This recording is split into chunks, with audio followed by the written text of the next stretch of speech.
¿Qué tal amigos? ¿Cómo están? Qué gusto saludarlos nuevamente en este su canal, Estudiando el Verbo. Y en esta ocasión vamos, como siempre, a hacer el repaso de la lección número 7, la adoración en la educación, ¿verdad? Así que antes de iniciar, quiero invitarles para que adoremos al Todopoderoso, a Jehová de los ejércitos, a Cristo Jesús, con este himno, el himno número 21. Este himno lo pueden encontrar en el himnario antiguo. Se llama Cristo Señor. Cantemos pues.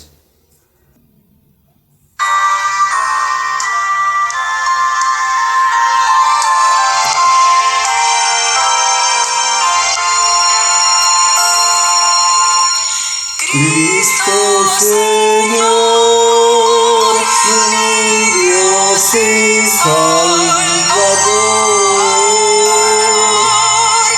mi gran anhelo es servirte a ti, oh Salvador, yo quiero siempre amarte y en tus pasos quiero yo seguir. Rindo mi ser a ti, mi Redentor, oh comunicarme tu grande amor. Cristo, yo quiero que me limpies tú y que quites mi pecado y mal. Tu siervo siempre anhelo ser Señor, y en tus manos quiero siempre estar. Rindo mi ser a ti, mi Redentor, acepta hoy mi vida y mi amor. Cristo Señor, mi apoyo el pasado, mi esperanza en años que vendrán. Defensa en esta vida, sé tú mi paz por la eternidad. Rindo mi ser a ti, mi Redentor, confío en ti, oh Cristo mi Señor. Amén. Bien. Qué bueno que nos estén acompañando en esta hora. La Biblia, estimados amigos y hermanos, es en la educación como un libro de texto. Ningún otro estudio podrá ennoblecer los pensamientos, los sentimientos y aspiraciones como el estudio de las Escrituras.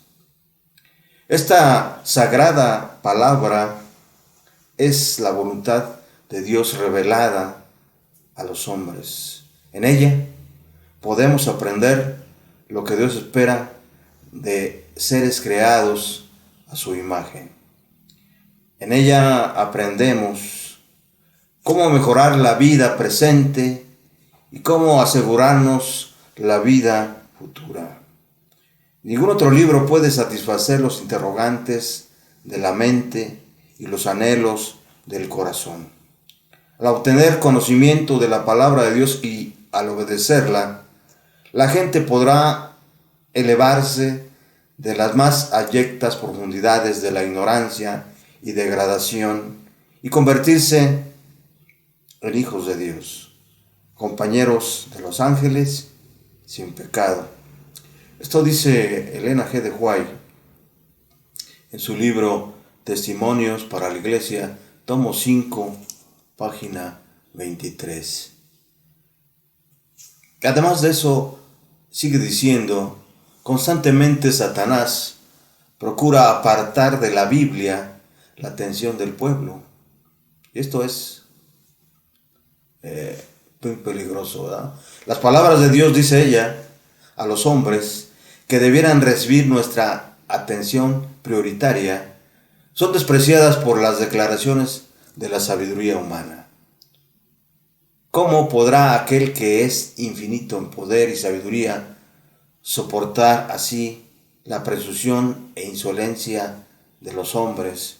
Dice Elena G. de White, ahí en Testimonios para la Iglesia, página 5, tomo 5, página 25, ahí en el párrafo 3. Quiero, antes de entrar de lleno al estudio de esta lección, la número 7, que inclinemos nuestro rostro, ¿sí?, para pedir la dirección del Espíritu Santo. Bendito sea nuestro Padre que estás en los cielos, alabado y glorificado sea tu santo nombre. Padre eterno, en esta hora suplicamos tu perdón y te pedimos humildemente, como siempre, que la sangre de Jesucristo sea suficiente para que en esta hora nos puedas limpiar, Señor, de todo pecado. Y que tu Espíritu Santo, Señor, venga y pueda venir a morar en cada uno de nosotros.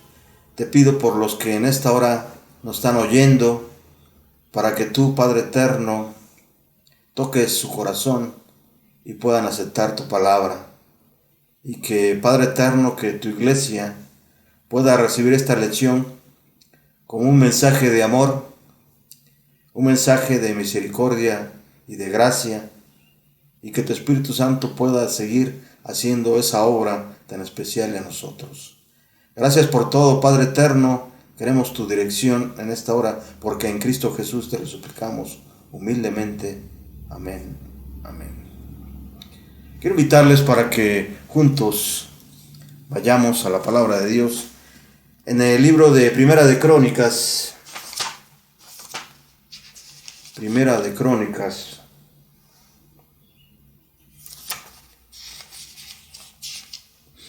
En el capítulo 16,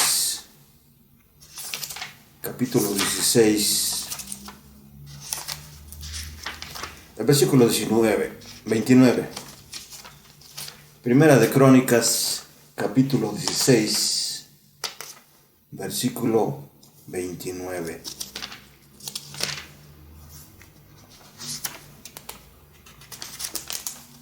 ¿Qué dice la palabra de Dios? ¿Cómo está escrito? Me cuesta un poquito de trabajo abrir las hojas de aquí, porque como es nueva esta Biblia, ¿sí? Bueno, nueva en el sentido de que casi no se ha utilizado, ¿verdad? Entonces las hojas todavía están pegadas. dice la palabra de Dios: dad a Jehová la honra debida a su nombre. Traed ofrenda y venid delante de él. Postraos delante de Jehová en la hermosura de su santidad. Este versículo es el versículo de memoria. Nadie que realmente aprecie la maravillosa bondad de Dios, ¿verdad?, deseará presentarse ante Él con las manos vacías. Lo que una persona ofrece a Dios dentro de sus alcances, de sus facultades, es un índice del grado de su aprecio por las bendiciones del cielo. Quien ha recibido tan gratuitamente debe considerar un feliz privilegio dar del mismo modo. Quiero invitarles para que nuevamente vayamos a la palabra de Dios. En el Evangelio de Mateo, ahí en el capítulo 10, versículo 8. ¿Qué dice la palabra de Dios? Evangelio de Mateo,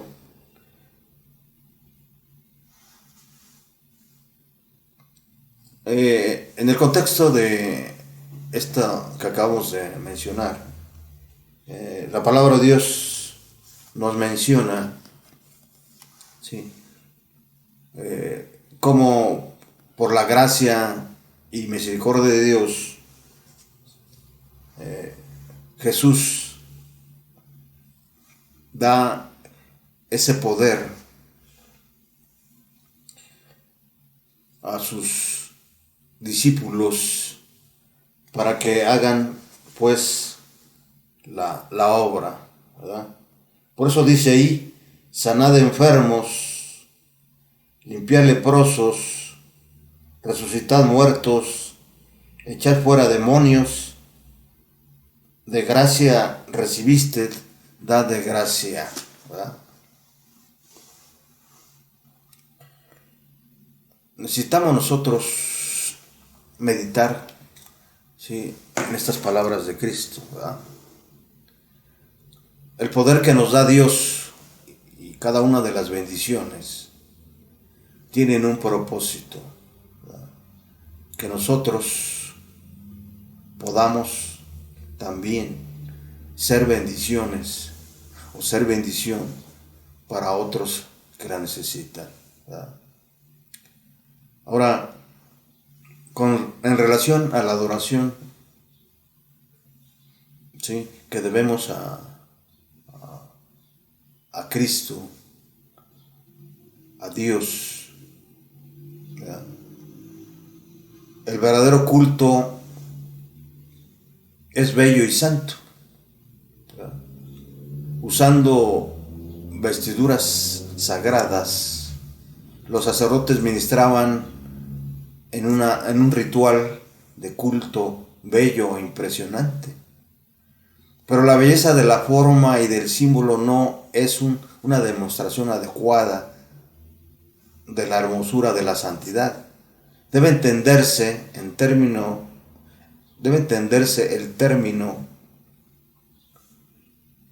como una expresión que incluye, ¿verdad?, sin espíritu de queda reverencia, devoción íntima y de piedad externa, fervor de consagración gozosa y gozosa gratitud, ¿verdad?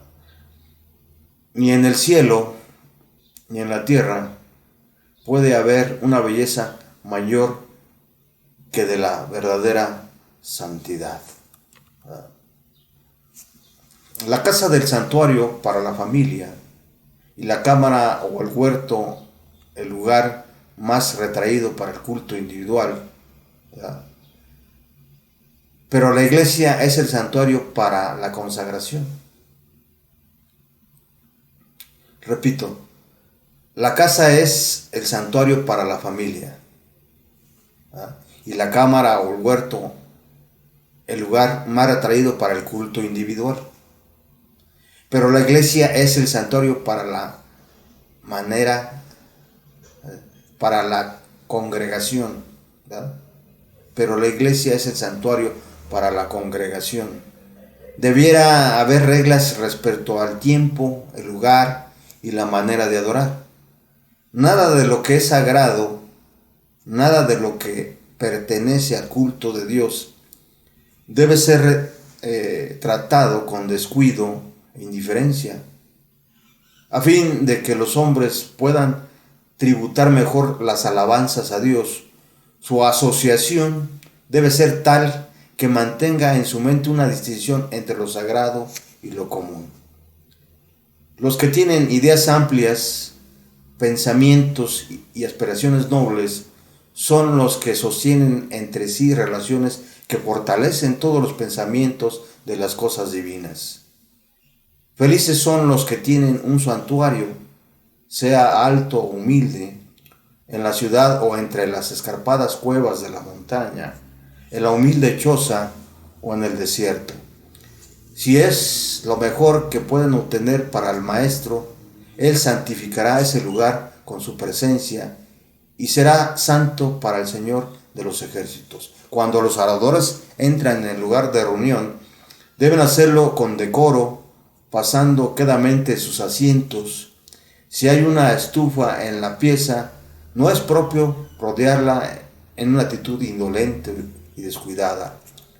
La congregación común, los cuchicheos y las risas no deben permitirse en la casa de culto, ni antes ni después del servicio.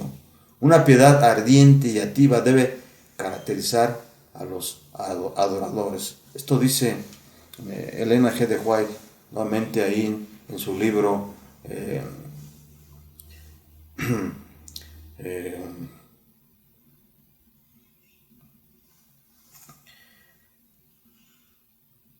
Testimonios para la Iglesia, tomo 5, página 464, ahí del año 1885.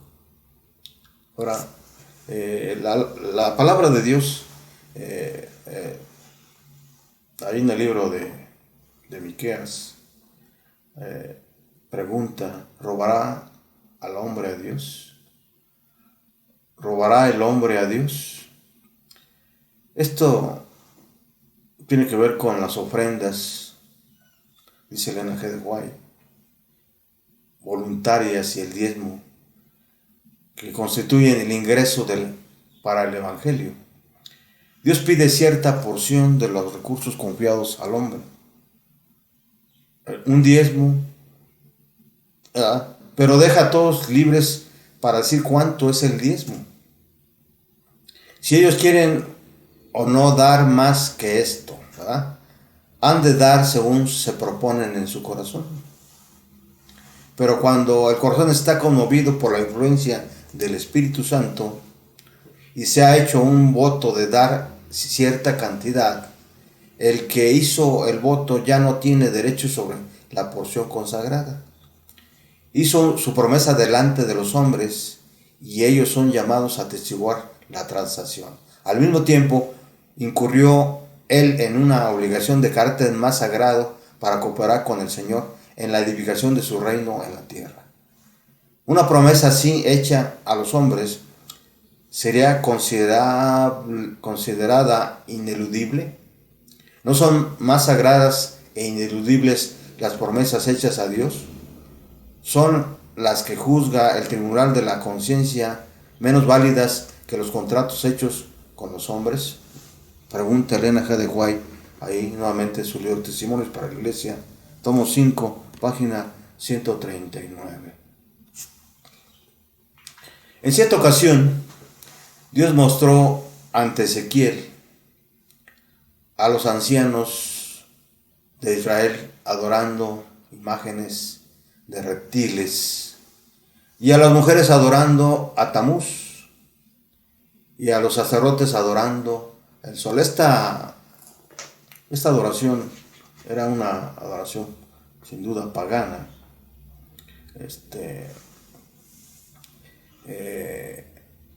hecha por los babilonios, ¿verdad?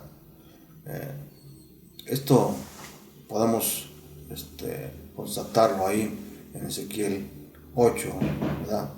A todas esas formas de adorar, Dios las llamó y las llama abominaciones, incluso de ciertas formas correctas de adoración a Dios. Él dijo ahí en Isaías, vamos allá, al capítulo 1, versículo 13, no lo puedo sufrir, ¿verdad? Vamos a Isaías 1:13. ¿Qué dice la palabra de Dios? Como está escrito.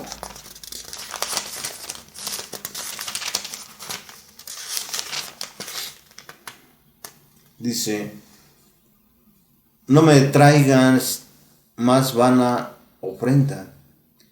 El incienso me es abominación. Luna y día de reposo. El convocar asambleas no lo puedo sufrir. Son iniquidad y vuestras fiestas solemnes, ¿verdad? A Dios le importa que adoremos como adoremos o por qué adoramos. ¿Cómo? A Dios le importa que adoramos, cómo adoramos y por qué adoramos. No sé si haya quedado claro, ¿verdad? Por tanto, es importante conocer los fundamentos de la verdadera adoración.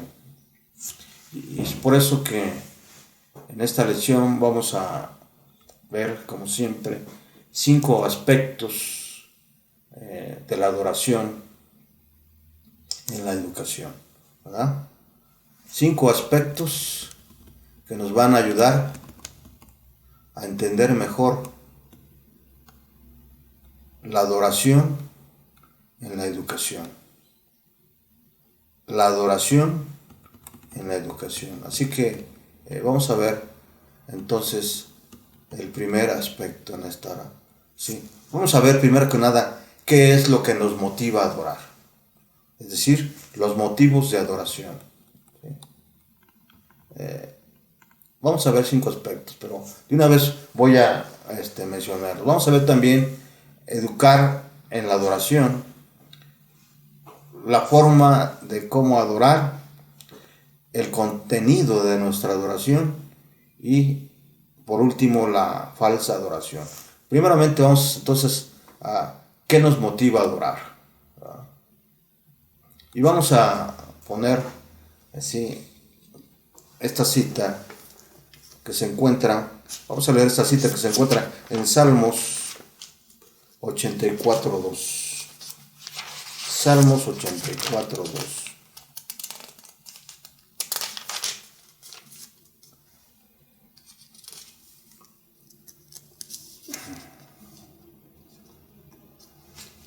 Dice la palabra de Dios y está escrito: anhela mi alma y aún ardiente desea los atrios de Jehová.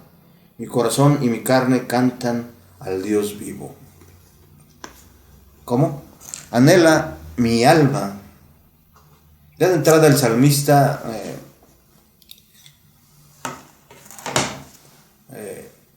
inicia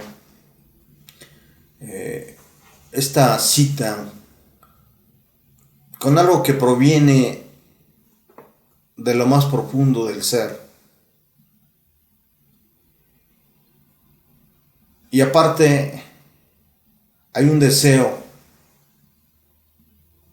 muy grande, ¿sí? Estar en presencia de Jehová. Y no en cualquier lugar, sino en sus atrios, ¿verdad? Y aparte dice: mi corazón y mi carne cantan al Dios vivo, ¿verdad? Al igual que Dios puso el anhelo de la eternidad en nuestro corazón, según Eclesiastés 3:11, ha colocado también un anhelo de adoración. Conforme a los seres humanos se han ido alejando de Dios, han buscado formas de suplir ese anhelo. Por ejemplo, en la antigüedad generalmente lo suplieron adorando objetos, seres creados como el sol, las estrellas, las aves, los reptiles, etcétera, ¿verdad? Tenían motivos, sin duda, de adoración.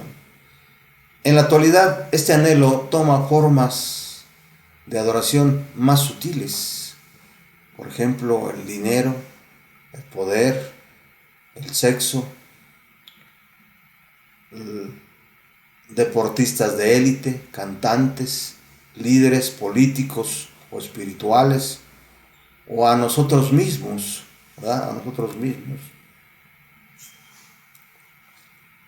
Como nos muestran la historia de Sadrach, Mesach y Abed-Negó en Daniel 3, para Dios es importante que enfoquemos nuestra adoración correctamente. Por eso el Señor nos mostró y dio testimonio. El Señor Jesús dio testimonio allá en Lucas 4:8, diciéndole a Satanás: al Señor tu Dios adorarás y a Él solo servirás. Al Señor Dios adorarás y a Él solo servirás. ¿Verdad? En el caso de Satanás, él quería ser adorado, ¿verdad? ¿Sí? Pero es interesante que nosotros enfoquemos, ¿sí? No solo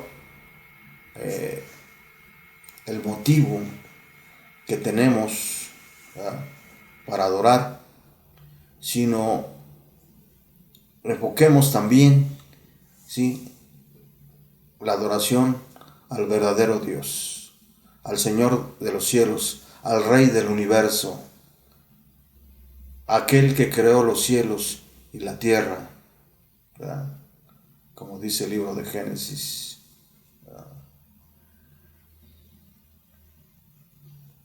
No como se pretendía ahí en el libro de Daniel por parte de Nabucodonosor, ¿verdad?, a una estatua gigante, ¿verdad?, donde Mesach y Abed-Negó rechazaron esa falsa adoración. En primer lugar, no tenían ningún motivo para adorar, ¿verdad?, y ellos sabían a quién verdaderamente debían de adorar. Ahora, vamos al siguiente punto: educar en la adoración. En el libro de Salmos 78:4, el salmista dice: no las encubriremos a sus hijos, cantando a la generación venidera las alabanzas de Jehová y su potencia y las maravillas que hizo. ¿Verdad? Dios le dio al pueblo de Israel un libro especial para aprender a adorar. Y hoy también nos lo da a nosotros el libro de Salmos, ¿verdad? Un ejemplo didáctico lo encontramos en Salmos 78, ¿verdad? ¿Cómo adorar? ¿Verdad? Contando el poder, las maravillas y las leyes de Dios, cantando todo esto en alabanzas, ¿verdad? Número 1, contando el poder, las maravillas y las leyes de Dios. Número 2, cantando todo esto en alabanzas, ¿verdad?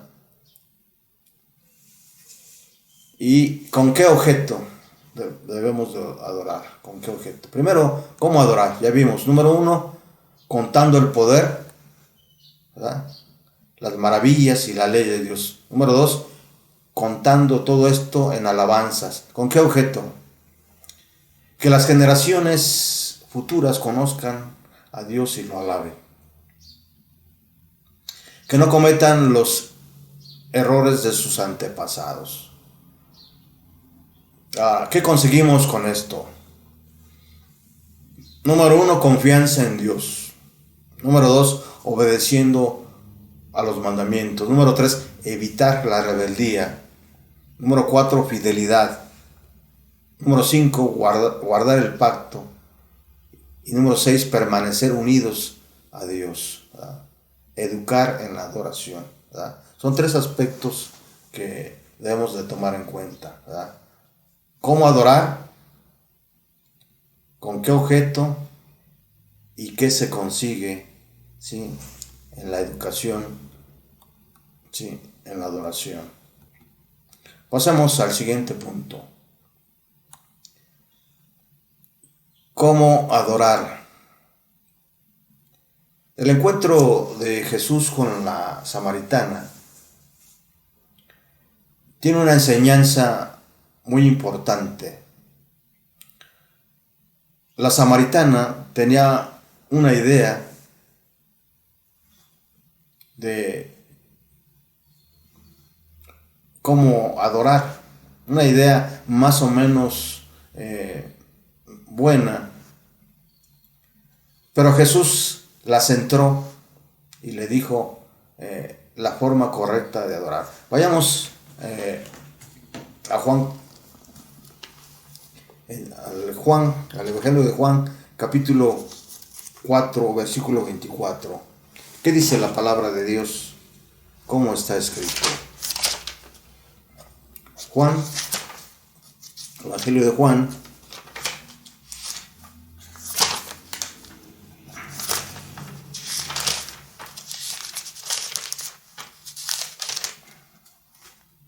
miren lo que dice la palabra de Dios. Dios es espíritu, y los que le adoren, y los que le adoran en espíritu y en verdad, es necesario que le adoren. Sí. En primer lugar,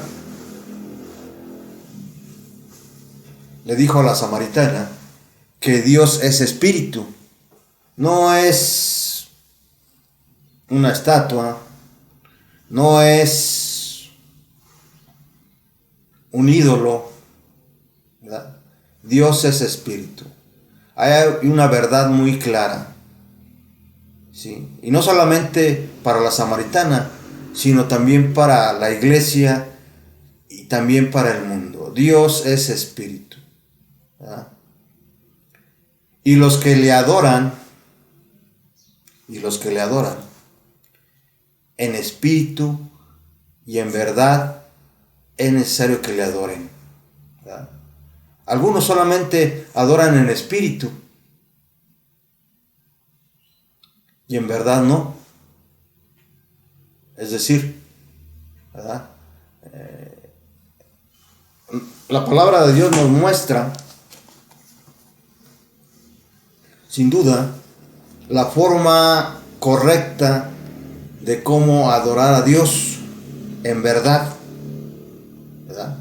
En verdad, ¿verdad? En verdad. Tu palabra es verdad, ¿verdad? Entonces, en su conversación con la mujer samaritana, Jesús nos dio 2 formas básicas y necesarias para adorar a Dios.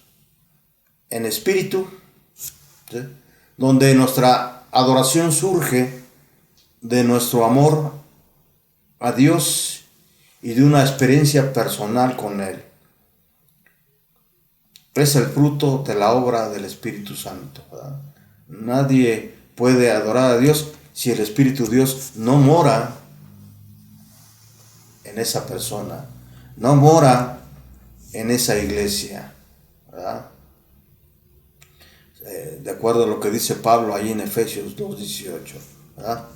La otra forma es en verdad, ¿verdad? Con un conocimiento correcto de Dios, ¿sí? Por medio de la palabra, de su palabra, de la Biblia, ¿verdad?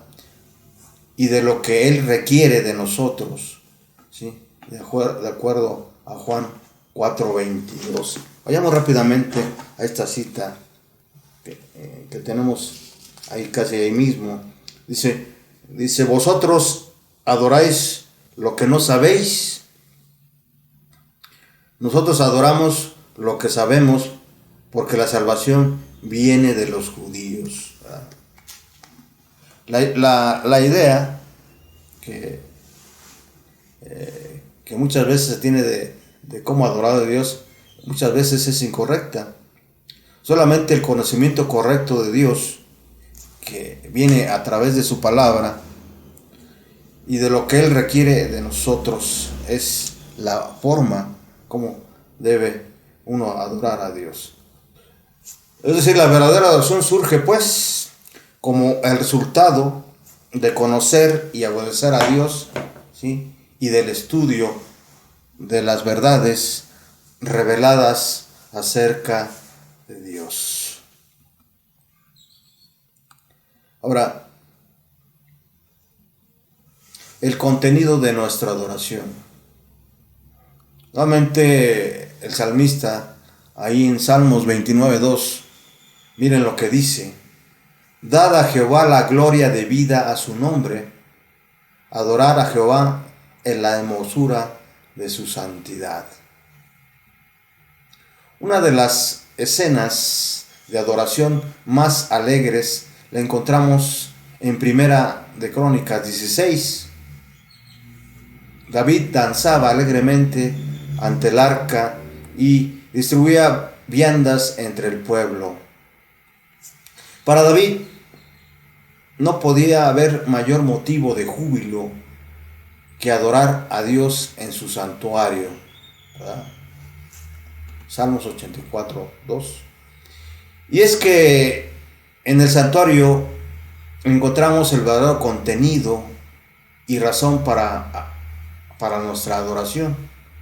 El plan de salvación prefigurado en cada uno de sus rincones. Cuando hablamos del santuario, sin duda estamos hablando, ¿sí?, del templo, ¿verdad? Del templo, ¿sí? Tenemos que tener cuidado, no nos confundamos aquí. Una cosa es el templo, ¿sí?, y otra cosa es la iglesia. La iglesia es toda la congregación, ¿sí? El santuario es el templo, ¿verdad? Somos sin duda un pueblo santo que adoramos a un Dios santo, ¿verdad? Esa santidad la alcanzamos gracias al sacrificio de Cristo, y ese debe ser el contenido principal de nuestra adoración: meditar en el amor redentor de Dios. Sí, yo no sé de su experiencia, pero yo sí puedo decirles que dentro de mi experiencia, cuando pronuncio y medito, ¿sí?, en el nombre de Cristo y de lo que Él hizo en la cruz, muchas veces sin que yo pueda controlar mis emociones, ¿sí?, me hacen llorar este hecho de tan solo pensar, ¿sí?, en lo que Cristo hizo en la cruz del Calvario, en meditar en el amor, ¿verdad?, y meditar también en cada una de sus palabras que vienen en los evangelios, ¿verdad? Toda su sabiduría, toda su grandeza que expresa y manifiesta, ¿sí?, en cada experiencia que vivió en este en este mundo. Ahora bien, pasamos a este último punto y sin duda el autor de la lección lo presenta hasta el final con el propósito de que entendamos, ¿sí?, cuál es la correcta adoración, pero también para que tengamos cuidado de la falsa adoración. Miren lo que dice Apocalipsis 14, 9 y 10. Vamos a la palabra de Dios rápidamente. Apocalipsis 9 y 10. Apocalipsis 14, 9 y 10. ¿Qué dice la palabra de Dios, estimados amigos y hermanos, hermanas, jóvenes?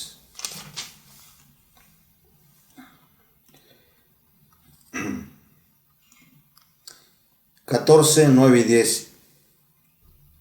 Y el tercer ángel lo siguió diciendo a gran voz: si alguno...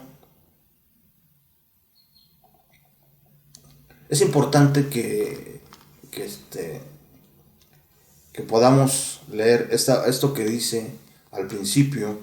El tercer ángel lo siguió. Estamos hablando el mensaje de los tres ángeles, uno de los pilares de fe de nuestra iglesia, ¿verdad? Esta doctrina de los tres ángeles. Dice: y el tercer ángel lo siguió diciendo a gran voz: si alguno adora a la bestia y a su imagen y recibe la marca en su frente o en su mano, él también beberá del vino de la ira de Dios, que ha sido vaciado puro en el cáliz de su ira, y será atormentado con fuego y azufre delante de los santos ángeles y del Cordero. ¿Verdad?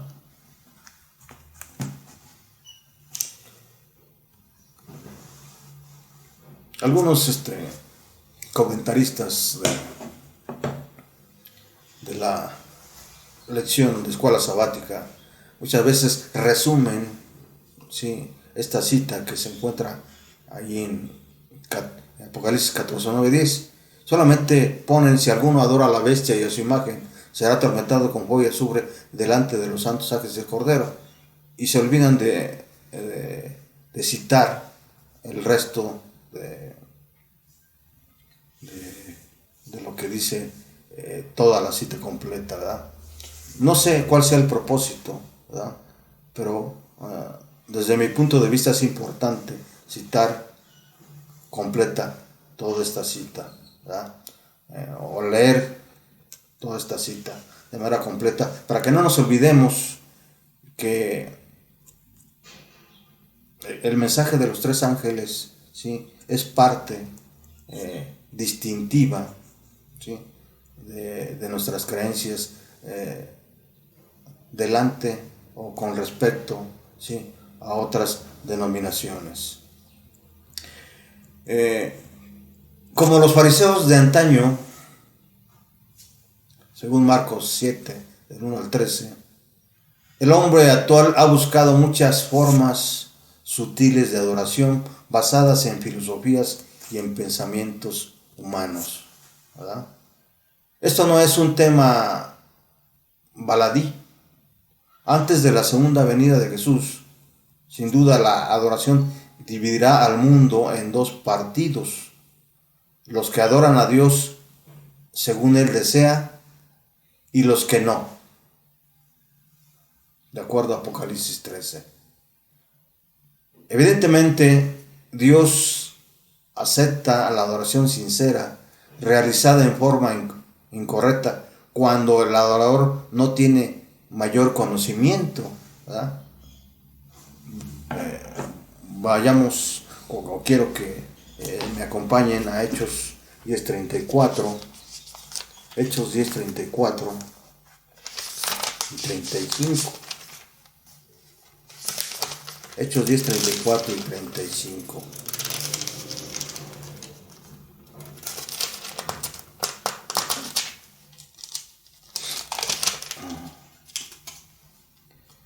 Entonces Pedro, abriendo la boca, dijo: en verdad comprendo que Dios no hace acepción de personas. ¿Sí? El versículo 35. Sino que en toda nación se agrada del que le teme y hace justicia. Del que le teme y hace justicia.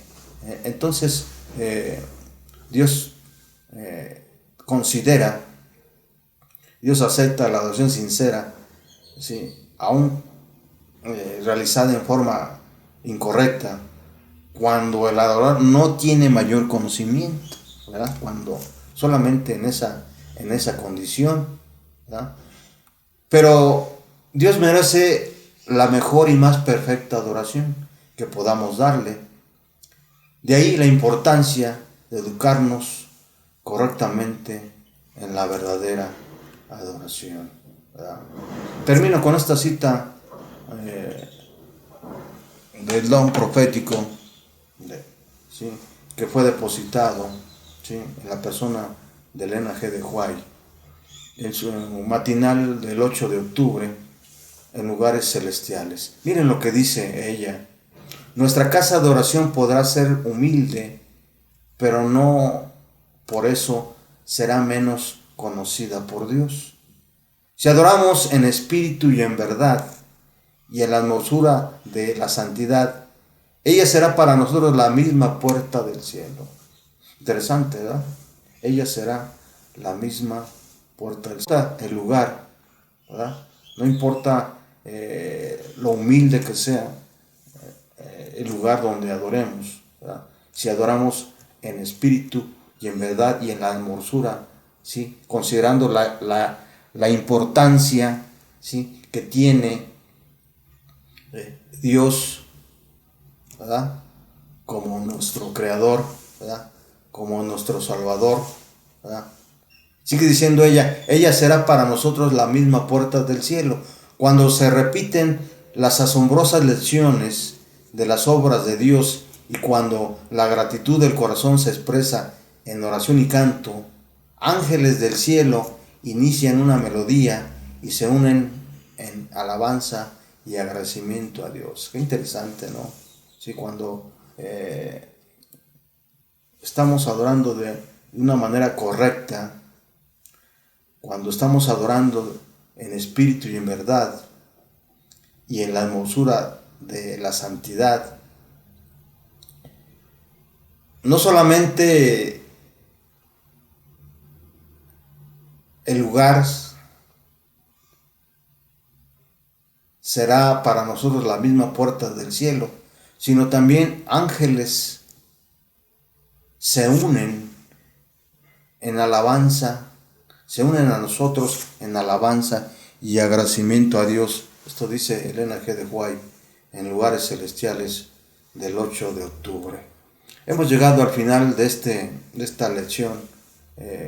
Quiero agradecer su presencia, ¿sí?, y su atención en esta hora. Y quiero desearles que la gracia y la misericordia de Dios sea una bendición para cada uno de ustedes. Quiero invitarles también para que nos acompañen a estudiar la siguiente lección, ¿sí?, la número 8. Hasta pronto.